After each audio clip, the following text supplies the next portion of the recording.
खेड्यातली मुलगी मैत्रिणीला विचारते, 3 दिवसापूर्वी एका पोरानं व्हॉट्सॲपवर स्टेटस टाकले, आय एम स्लीपिंग. 3 दिवस झाले, अजून स्टेटस बदललं नाही. मेलं तर नसेल ना ग?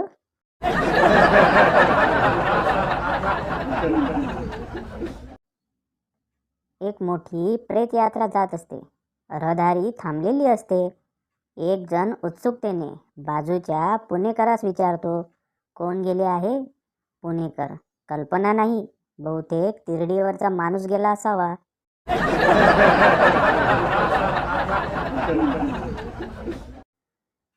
जगातले सर्वात निरागस 4 चेहरे. झोपलेले बाळ, आई वडिलांसमोर बसलेला आपला मित्र, सुट्टीसाठी अर्ज करणारा एम्प्लॉई आणि बायकोला न सांगता मित्रांबरोबर पार्टी करून आलेला नवरा.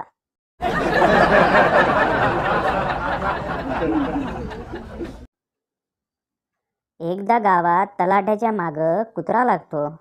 तलाठी सगळ्या गावातून पळून आल्यावर एका झाडावर चढतो आणि म्हणतो, साल्या, तुझ्याकडं गुंठावर जरी जमीन असती ना, मग तुला समजलं असतं की कुणाशी पंगा घेतलाय तू.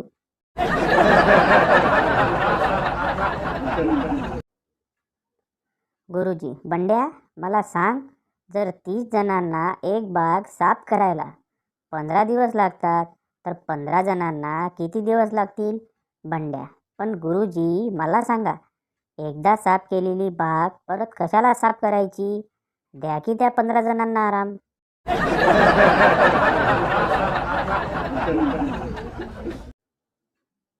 मास्तर, बंड्या सांग बघू, याहूचा शोध कुणी लावला?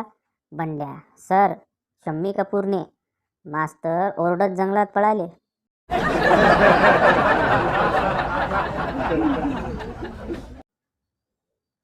महिला, डॉक्टर, मला तपासण्यापूर्वी एक करा.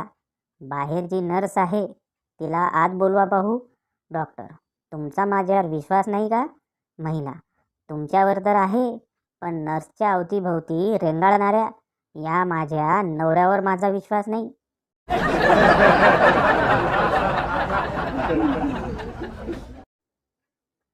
नवरा संध्याकाळी उदास होऊन घरी आला.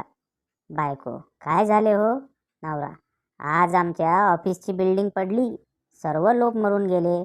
बायको, अरे देवा, मग तुम्ही कसे वाचलात?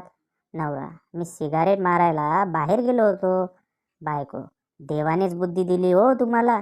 थोड्या वेळात टी व्हीवर न्यूज आली की मेलेल्यांच्या नातेवाईकांना 1-1 करोड मिळणार आहेत.